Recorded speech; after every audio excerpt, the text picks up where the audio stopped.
Here is what you need to know. The Fed cut interest rates by 0.5% on September 18th, bringing the target range to 4.75 to 5, with the effective rate being at 4.875. It's important to know that this does not directly lower mortgage rates. It only lowers the overnight bank rate that banks charge each other for short-term loans.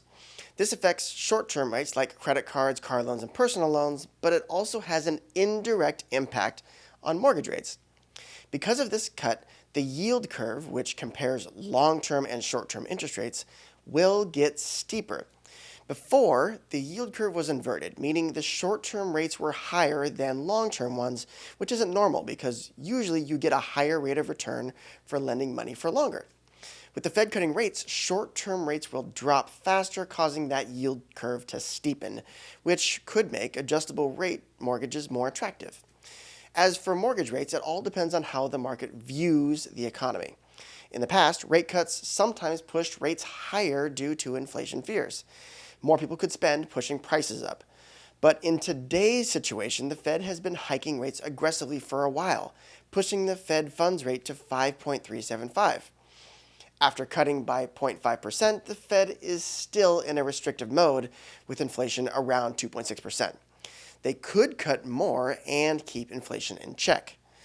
The Fed had said that it wouldn't cut rates until they felt inflation was under control, and that's what mainly drives long-term mortgage rates. For example, a 30-year mortgage offers a fixed return over a long period. But if inflation rises, that return gets eaten away as prices go up, leading to higher mortgage rates. But with the Fed now cutting rates, it signals they believe inflation is under control. The Fed's economic projections also show they plan to cut rates by another 0.5% this year and by 1% next year, expecting inflation to continue to drop to 2.2%, which would help bring mortgage rates down. They also predict that the unemployment rate will rise to 4.4%, which could push mortgage rates lower. If we hit a recession, which the Fed is watching for, mortgage rates could even fall further. So to sum it up, the first cut is likely the biggest one.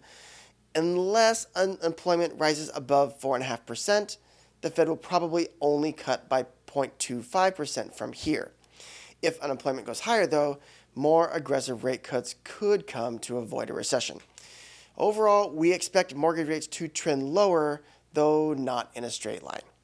If you have any questions or would like to go deeper on this information, please feel free to reach out and we can discuss what impact this might have on housing. Thanks so much for watching, and please take care.